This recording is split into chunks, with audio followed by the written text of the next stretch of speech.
Du drama, des procès, des ruptures amoureuses, bienvenue dans les anges de la télé-réalité version NFT. Bonjour à tous, c'est Monsieur Rabbit, j'espère que vous allez bien, vous avez passé un excellent week-end. On se retrouve donc comme tous les jours pour parler actualité NFT, blockchain gaming et metaverse, le tout en 10 minutes. On est parti directement, générique. Bien sûr, si vous kiffez le contenu que je fais tous les jours, n'hésitez pas à vous abonner à la chaîne, à activer la cloche pour louper aucune vidéo. Et merci à tous ceux qui le font parce qu'apparemment, selon les stats YouTube, il y a environ une personne sur 4 qui le fait. Donc merci à toi et à toi qui le faites. Qui le font, qui le faisaient, qui le faisiez. Bref, si jamais vous voulez me laisser un petit commentaire pour me dire ce que je pourrais améliorer, changer ou quoi, n'hésitez pas aussi. Je lis tous les commentaires et nous on démarre directement avec le sujet polémique du jour, le projet Ordinals. Le projet Ordinals, qu'est-ce que c'est? C'est tout simplement l'arrivée des NFT sur la blockchain Bitcoin, mais vraiment sur la blockchain Bitcoin. En fait, si vous voulez, c'est une technologie qui a été imaginée par entre autres Vitalik Buterin, le cofondateur de TH et puis aussi d'autres mecs. Dernièrement, en fait, ça a été mis en application là le 21 janvier, donc c'est tout récent. Donc en fait c'est monsieur, comment il s'appelle? C'est l'ingénieur logiciel qui s'appelle donc Kazé Rodarmor qui a mis ça en place, donc le 21 janvier. Et en fait ça dit quoi? En fait ça vise à utiliser l'espace qui est dans les blocs pour héberger du contenu type NFT, donc ça peut être des images, ça peut être de la musique, ça peut être de la vidéo, peu importe, comme un NFT. En fait apparemment dans chaque Satoshi, on pourrait on pourrait référencer chaque Satoshi. Donc un Satoshi c'est la plus petite unité en fait possible de Bitcoin, ça correspond je sais plus à 100 millions, enfin je sais plus, bref. Donc en gros c'est comme si vous disiez bah voilà, pour ce bloc là, et bah il y a tant de Satoshi, ce Satoshi là qui est le premier du coup il est plus rare, il y aurait aussi des degrés de qualité en fait, des degrés de rareté, et en fait dans chacun en fait on pourrait du coup héberger en fait des NFT. Du coup qu'est-ce qui se passe? Il se passe qu'en fait tous les maximalistes du Bitcoin sont en train de s'arracher les cheveux. Alors pour ceux qui en ont bien sûr, moi je suis pas maximaliste, mais le truc c'est qu'en fait ça irait à l'encontre un peu de la mentalité cypherpunk, de la décentralisation et tout ça, parce que du coup en fait ça équivalerait, bref vous m'avez compris, ça voudrait dire que en fait les blocs ne seraient plus égaux et les satoshi dans les blocs ne seraient plus égaux non plus, et du coup ils ont peur en fait que ça pervertisse le truc.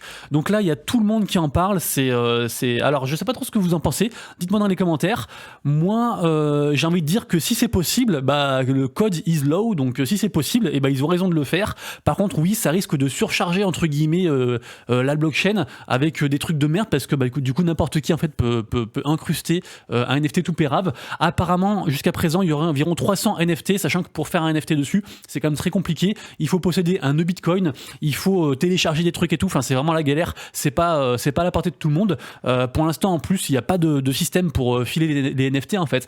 Donc, il faudrait pouvoir contacter un mec pour après récupérer son adresse et tout, lui envoyer le truc et tout. Enfin, c'est compliqué. Donc, il y a sûrement un business à prendre en tout cas, ce qui est sûr. Si jamais ça vous intéresse, il y a pas mal d'articles qui ont été faits, mais moi j'ai adoré la vidéo de Crypto Flash qui résume vraiment tout en 10 minutes. Vous avez toute l'histoire en fait de ce fameux projet Ordinals qui du coup porte à polémique. Donc voilà, dites-moi dans les commentaires ce que vous en pensez, et ça m'intéresse de savoir, enfin en tout cas moi je vais suivre le projet et ça m'intéresse de savoir vous ce que vous en pensez en fait. Est-ce que ça va à l'encontre du Bitcoin, de la mentalité Bitcoin? Est-ce que c'est une bonne chose? Voilà, il faut voir.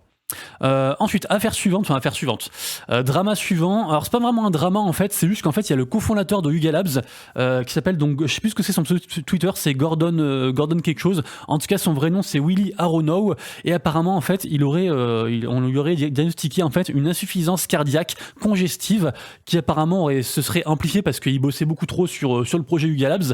Du coup donc il part en fait de son poste. Il restera néanmoins en tant que membre du conseil d'administration et aussi en tant que conseiller stratégique sur Yuga Labs. Il a redit qu'il avait toute confiance dans la boîte Yuga Labs. Évidemment, il a le soutien aussi, donc la nouvelle est plutôt bien accueillie, même si bien sûr c'est toujours chiant qu'un fondateur parte, parce que il a une vision et que c'est lui qui a porté le truc jusqu'à présent.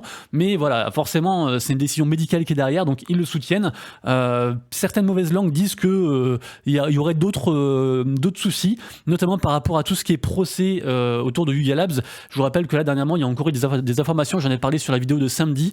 Il y a des documents juridiques qui ont été mis en lumière et qui sont pas top concernant Yuga Labs. Après, pour moi, ça reste toujours une très grosse boîte et tout ça. En tout cas, voilà, c'est un départ qui fait beaucoup parler. Par contre, à l'inverse d'un départ, qu'est-ce qu'on a? On a une embauche. Et ben en fait, on a Doodles qui a embauché un mec. Le mec s'appelle donc Kai Gani. Et en gros, c'est celui qui avait fondé le projet Mibit. D'ailleurs, projet Mibit qui est en train d'exploser, qui est actuellement à 3,3 ETH, alors que c'était encore un ETH il y a genre un mois. Et en fait, je vous rappelle que Mibit a été racheté par Yuga Labs et que Doodle, en fait, c'est Animoca Brands qui est derrière. Donc du coup, il y a différentes interactions comme ça. En tout cas, c'est assez intéressant puisque donc ce gars-là est embauché pour être le nouveau conseiller au niveau en fait de la trésorerie communautaire. Donc Doodles qui font vraiment beaucoup de choses et qui s'entourent des meilleurs. Donc bravo à eux en tout cas. On surveillera ça bien sûr. Doodles, j'aime beaucoup. Je vous rappelle qu'il y a Doodles 2 qui arrive aussi sur la blockchain Flow bientôt. Donc Doodles font beaucoup de choses. Encore du drama bien sûr puisque on a le procès en fait contre, enfin pardon, je la refais. Le procès Hermès, donc marque de luxe, contre Mason Rothschild, l'artiste, qui avait fait des NFT un petit peu plagiat en fait des sacs Hermès, s'ouvre aujourd'hui. Alors j'en ai parlé déjà plusieurs fois, donc je vais pas revenir dessus. Si jamais ça vous intéresse, il y a pas mal d'articles qui en parlent. En tout cas, de toute façon, il y a pas grand chose à dire si ce n'est attendre la décision de justice. Mais c'est vrai que l'histoire en fait du plagiat, du fork et tout sur les NFT, c'est un truc qui revient sans arrêt. Donc c'est vrai que ce serait bien que désormais en fait certaines décisions de justice fassent un petit peu jurisprudence pour qu'on puisse avancer et pas non plus à chaque fois refaire les mêmes affaires. C'est un petit peu chiant, mais en tout cas voilà, on suivra ça. Ça se passe aujourd'hui. Ensuite, du drama au niveau relation amoureuse, puisqu'on a une rupture. On a ce monsieur qui s'appelle donc Bark, qui est un influenceur, qui est d'ailleurs assez engagé dans la commu, on va dire, tout ce qui est Bored Ape. Alors, je sais pas si lui possède un Bored Ape. En tout cas, ce qui est sûr, c'est que lui, il est en relation avec des gens qui ont des Bored Ape et qu'apparemment, il y aura des trucs louches. Ok. Donc, ce mec-là, du coup, Bark, il était en couple avec cette fille-là, qui s'appelle donc Léa Lametta. Et le truc, c'est qu'en fait, ils se sont séparés. Ils sont séparés et le truc, c'est qu'apparemment, la nana, donc c'est Léa qui est partie, et Léa aurait dit en fait je me sépare parce que il y a trop de trucs louches autour de cette personne. Elle affirme que c'est pas lui qui est derrière son compte Twitter. Elle affirme que il a développé des stratégies en fait marketing qui ne sont pas de lui et qu'en gros il serait plus ou moins que on va dire une sorte de marionnette et qu'en fait il y aurait plein de choses qui se joueraient en arrière-fond. Elle dit aussi que du coup elle a plein de relations avec des gens qui au niveau des Bored Ape il se passe des choses aussi louches. Enfin il y a plein de choses comme ça. Et elle dit qu'en fait rester avec lui ça menaçait directement en fait comment dire comment on dit, sa réputation, on va dire ça comme ça, sa réputation.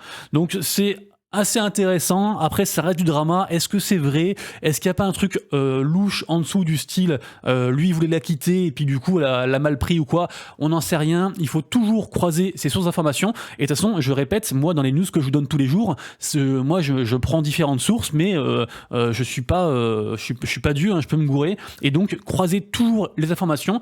Si jamais un jour, vous pensez que je vous dis d'acheter une collection ou de vendre une collection parce que je vous fais FOMO ou FUD, ne m'écoutez pas. Croisez vraiment tout. Faites vos propres recherches, que ce soit un partenariat ou quoi que ce soit, vraiment vous êtes le seul décisionnaire à la fin, le seul qui pouvait savoir si vous voulez vous renseigner sur le projet, investir votre temps ou votre argent. Donc vraiment faites attention et faites aussi attention à ce genre d'informations parce que voilà, ça fait des gros titres, ça fait parler, j'en parle, je m'en sers aussi pour du coup faire des trucs aussi des fois un peu putaclic pour que les gens cliquent et après aient accès à des informations un peu plus on va dire neutres et cohérentes. Je sais pas si vous comprenez ce que je veux dire, mais en tout cas voilà, prenez du recul. C'est juste ce que je voulais vous dire, prenez du recul. Aujourd'hui, on aura la mise en place de l'enlightenment des Cats on Crack. Donc du coup, c'est un projet qui a été confirmé il n'y a pas si longtemps que ça, et a priori, du coup, ça devrait transformer les chats en mutants. Alors moi, je crois que c'était déjà fait, mais apparemment, c'est aujourd'hui que ça prend place. Donc du coup, il faudra suivre ça. Cats on Crack, il y a pas mal de drama aussi. Apparemment, il y aurait des mecs de la team qui seraient un petit peu louches, qui seraient peut-être en passe de partir ou quoi, on sait pas trop. En tout cas, ça reste une collection emblématique du coup de Solana que moi j'aime beaucoup, et j'ai même hésité à rentrer dedans il y a environ 3 semaines. Donc du coup voilà, pour moi ça reste une bonne collection, mais j'ai pas tous les insides que des gens directement holders de la collection peuvent peut-être avoir. Ensuite demain on aura Désolé parce que je parle beaucoup, du coup je prends mon café, en plus il est froid.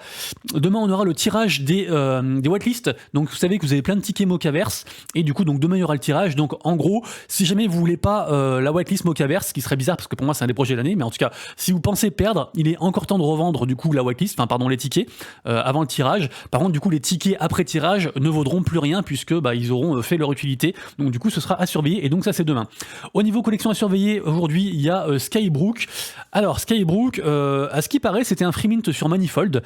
C'est un petit peu dans la veine encore, on en reparlera parce qu'il y a pas mal de collections que je surveille au niveau des NFT d'art, des open editions sur Manifold. Mais apparemment, c'était un free mint. C'est monté jusqu'à, je crois, quasiment 2 ETH. Là, c'est redescendu un peu. Et en gros, c'est un cercle privé qui dure 1 an et qui vise à mettre en relation des gens. Et apparemment, en fait, tous les holders sont des gens très puissants, très connus, avec beaucoup de notoriété et tout. Du coup, ça fait vraiment un cercle restreint, un peu obscur, qui manipule le monde. Moi, je le vois un petit peu comme ça. En tout cas, ça reste une collection à surveiller. Vous voyez qu'on a quand même 80% d'holders quasiment. C'est très rare. 80% d'holders, ça veut dire que quasiment chaque holder n'a que un NFT sur les 1K NFT qui existent. Donc, c'est assez incroyable. Peut-être même qu'il y a un move à faire vu que c'est bien redescendu là, mais en tout cas voilà, ça reste un truc à surveiller, voilà, en mode j'allais dire Illuminati, j'ai pas allé jusque là, mais en tout cas c'est intéressant, et le mec qui est à la tête de ça, voilà, c'est un mec aussi reconnu, qui est riche et tout ça, bref. Au niveau open edition, du coup moi j'en ai pris quelques-uns, je surveille Herbreeze of Fresh Air, qui est fait par un mec assez connu, suivi par des centaines de milliers de personnes, etc. et tout, vous vous renseignerez, je vous mettrai tous les liens en description, j'ai pas envie de vous faire FOMO, je vous dis juste les trucs que je surveille actuellement. Je surveille aussi The Collector, pareil je crois que j'en ai pris un aussi de ça, pareil aussi c'est une open edition à 0,069 que j'ai pris hier. Évidemment, je surveille aussi bien sûr la collection de Lucrèce, mais pour moi c'est beaucoup trop cher. Mais je voulais revenir sur ça parce que le monstre rouge, il est quasiment monté à 2 ETH. C'est un truc de fou. Apparemment il y a un mec, j'ai vu ça dans le Discord, apparemment il y a un mec en fait qui en avait acheté plein, et en fait vu qu'on peut les burn entre eux, et il a burn plein de rouge, ce qui fait qu'en fait la supply sur le DeFi rouge est beaucoup plus petite, et donc en fait il a pris beaucoup plus de valeur que les autres, alors qu'à la base c'était les mêmes trucs quoi. Donc en tout cas voilà, je surveille ça. Pareil aussi on a la collection, alors je vais pas dire le mot parce que j'ai peur d'être censuré par YouTube, mais vous lirez ici cette collection aussi machin render, qui a explosé, qui est revenu d'entre les morts en fait. La collection en fait le truc était en open edition depuis X temps, je crois depuis Noël ou un truc comme ça, et en gros le mec il a fermé l'open edition, donc on peut plus minter, et il a annoncé pas mal de mécaniques de burn. Du coup le truc a fait genre je crois x100, un truc comme ça, je crois qu'il est à 0,015, un truc comme ça là. Bref, du coup vous irez voir, ça reste des collections aussi intéressantes. D'ailleurs il y a un article aussi là sur Hype Moon qui parle un petit peu de la collection pour ceux que ça intéresse. Évidemment je surveille aussi la collection d'Iggy Degaku au niveau des vilains, puisque c'était monté à 0,50, c'était un free mint, j'ai malheureusement pas eu la chance d'en avoir au niveau de la raffle, mais là c'est descendu à 0,39, moi j'ai un point d'entrée à 0,35, 0,35. Donc je vais voir, mais en tout cas je pense que je vais en acheter parce que j'aime beaucoup ce que fait Diggy Degaku, même si la collection est pas très liquide, j'adore ce qu'ils font, et il y a des chances que aussi j'achète une super potion pour du coup avoir un super vilain et du coup pouvoir minter aussi un dragon le 12 février lors du Super Bowl.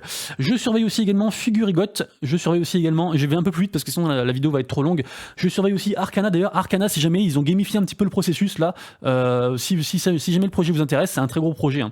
Arcana qui est suivi par pas mal de monde et tout, et si jamais en gros vous pouvez avoir accès à des quêtes, vous pouvez claim une sorte de Soulbound token qui sera lié à votre compte, avoir des quêtes avec le Discord, un petit peu à la Cruise, et puis du coup faire évoluer votre pass pour après être éligible à certaines choses. Ce soir du coup il y aura aussi la seconde partie des NFT de Fun Apes, qui est un projet Tweet to Earn, et donc là en fait ils vont faire minter des bananes, après des singes des bananes. Moi je trouve que c'est un peu en perdition de projet, pourtant il m'en reste encore beaucoup des NFT, mais voilà, je pense que je vais en vendre une partie ce soir, j'espère qu'il y aura un peu de hype pour m'en délester, et je minerai quelques NFT là, ça coûte 5 balles je crois, et puis ça donnera des avantages masqués suivant ce qu'ils disent. Donc j'espère que c'est pas une tentative, une ultime tentative pour faire de l'argent et après partir, j'espère que ce sera un vrai truc. Également aujourd'hui, ça c'est un mint aujourd'hui ça, Ziverse, alors c'est un free mint, mais je suis pas whitelisté, mais bon je vais quand même surveiller parce qu'il y a pas mal de hype autour de ce projet là, Ziverse, donc j'irai voir ça. Également aussi aujourd'hui il y a Swaga et il y a aussi Meltdown. Par contre Meltdown c'est un projet que j'avais déjà minté je crois il y a environ 10 jours, aux environs du 20 janvier. Le projet avait s'était complètement cassé la gueule, et du coup j'ai pas compris pourquoi ils refont le projet là le 30 janvier. Apparemment cette fois-ci c'est une version gratuite, mais du coup j'ai très peur parce que si ça n'avait pas marché une première fois, il y a peu de chances que ça marche une seconde fois. En tout cas voilà, je suivrai quand même parce que j'étais dans le projet, donc je regarderai. Et sinon je me renseigne aussi sur Minfolk, je crois que c'est demain le mint de Minfolk, donc je me renseigne dessus. Au niveau gaming, je me renseigne sur MetaApes, puisque la hype sociale est en train de pas mal augmenter sur MetaApes. Donc je sais pas s'il y a des gens qui sont dessus sur ce projet-là. Donc vous me direz si jamais ça vous intéresse. Mais en tout cas, je trouve ça cool, donc je me renseigne dessus. Ici, je vous ai trouvé un petit top en fait des projets qui ont suscité le plus de transactions en fait sur la semaine dernière. Donc c'est assez intéressant parce qu'il y a pas mal de projets qu'on connaît un peu moins. On connaît un peu tout ce qui est Splinterlands, tout ce qui est Moonbox, etc. Il y a aussi Bomb Crypto qui est dedans, mais on connaît un peu moins The Crypto You, Milk. On connaît moins la plateforme du coup Really. Donc du coup vous irez voir ça, sachant que il y a des projets qui sont assez intéressants que même moi je connaissais pas. Après c'est vrai que moi je suis généraliste, donc des fois je parle de plein de choses, après j'oublie. En tout cas sachez que dans le top, il nous parle de Iguverse dont j'ai déjà parlé, et si jamais vous avez encore jusqu'à demain pour faire différentes quêtes et espérer du coup avoir une Mystery Box pour ceux que ça intéresse, vous irez voir ça, c'est gratuit. Également aussi il y a Summoners Arena qui est dedans, que j'aime beaucoup aussi, que je suis depuis un petit moment, et en fait on peut déjà y jouer si jamais ça vous intéresse. On peut y jouer, et je crois qu'aussi il y a aussi il y a des streams aussi tous les jours dans leur Discord pour ceux qui veulent voir le projet, comment ça avance avant de s'y investir éventuellement. Ensuite, ça c'est quoi ça? Ah oui, c'est Dragon Strike. Dragon Strike, c'est un jeu qui a vu le jour. Alors j'ai pas trop compris parce qu'ils ont fait la promo que dans le Discord en fait de Gala Games. Mais en gros, c'est quoi? C'est une sorte de RPG puzzle. Il y a pas mal de hype, les gens en sont contents. Alors je sais pas trop où ça va aller. C'est ce jeu-là. Pour moi, c'est un peu des jeux de casu pour type par exemple ma maman serait très très fan de ce genre de jeu-là. Moi, je suis pas trop fan, mais bon voilà. Apparemment, ça fait un peu de hype. Donc je vous en parle. Gala Games, ils continuent de faire parler actuellement, donc il faut quand même surveiller ce qu'ils font. Il y a aussi un jeu là, il y a un drop actuellement sur la plateforme Gala Games qui s'appelle Ghost of Ruin. Je crois que j'en avais parlé, je crois, il y a environ 3 semaines, mais je sais pas trop où ça en est. Donc si pareil, si quelqu'un aussi connaît un peu le projet, ou c'est un petit peu la hype qu'il y a dessus, dites-le moi. Après voilà, ça reste des prix un peu chers. C'est souvent ce qu'on reproche à Gala Games, c'est que les NFT sont un peu chers. Donc c'est soit gratuit, soit c'est un peu cher, un peu trop cher. Donc voilà, en tout cas ça reste à surveiller. Ensuite, ça, alors j'ai pas lu l'article, mais ça fait suite en fait au stream que j'ai pas eu le temps de voir, faut que je le regarde. En plus j'avais dit que je le regarderai. En gros, ils ont mis en concurrence plein de projets Web3, notamment Ledger, Uniswap et d'autres, via un espèce de concours gamifié où les gens en fait se battaient à coups de smart contract en direct sur Twitch pour faire avancer des véhicules, et donc c'est Uniswap qui a gagné. Voilà. Donc moi du coup, j'ai pas trop lu l'article parce qu'en fait je veux pas trop me spoil, donc juste je vous en parle, mais voilà, j'irai voir en fait la rediff, d'ailleurs j'espère qu'elle est dispo, mais j'irai voir la rediff du coup sur Twitch, voilà, et je vous dirai du coup demain si vous voulez ce que j'en ai pensé. Il y aura une convention NFT à Paris, la Axie Infinity du coup Happy Hour, donc c'est un Paris Meetup. D'ailleurs je sais pas si vous savez, mais c'est moi qui ai organisé le premier meeting Axie Infinity en France. C'était à Lyon et c'était je crois en décembre 2021, si j'ai pas de conneries, je sais plus, je crois, ou 2022. Bah non, 2022 c'est il y a pas longtemps, non 2021. Et bref, du coup ça c'était juste pour me la racler, mais en tout cas voilà, j'aurais adoré y aller. Le problème c'est qu'en fait c'est en même temps que la NFT Paris, et le truc c'est que grâce à Jeux Crypto FR, et je peux aller à la NFT Paris, et du coup donc j'irai, et là je crois que c'est en fin de journée, donc à voir, mais je crois que la NFT Paris ça finit à 20h le soir, et je crois que ça c'est à 19h, donc malheureusement je pourrais pas y aller, donc je verrai peut-être pour faire un tour, parce qu'après Axie je suis plus trop dedans, je suis juste en tant qu'investisseur, principalement au niveau de la XS, mais voilà, ça reste un jeu de cœur, un jeu que j'aime beaucoup. Donc en tout cas ceux qui sont intéressés par ce projet là, par le jeu Axie, vous avez donc un Paris Meetup donc le 24 février 2023, donc bientôt, dans un mois. Si jamais, je me suis pas mal renseigné sur le projet Chronicles of the Inhabited Worlds, désolé pour l'accent, j'aime beaucoup vraiment ce jeu, j'adore ce projet, je suis assez fan. Le mint sera le 4 février, et là en fait on peut s'inscrire du coup pour espérer être dans les whitelists, donc je vous mettrai le lien en description pour ceux que ça intéresse. Il faut juste rejoindre le Discord.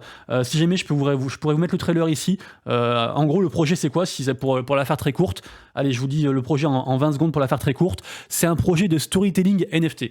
Voilà, vous savez tout. Hop, c'est terminé. Non, renseignez-vous, vraiment, j'aime beaucoup le projet, et renseignez-vous.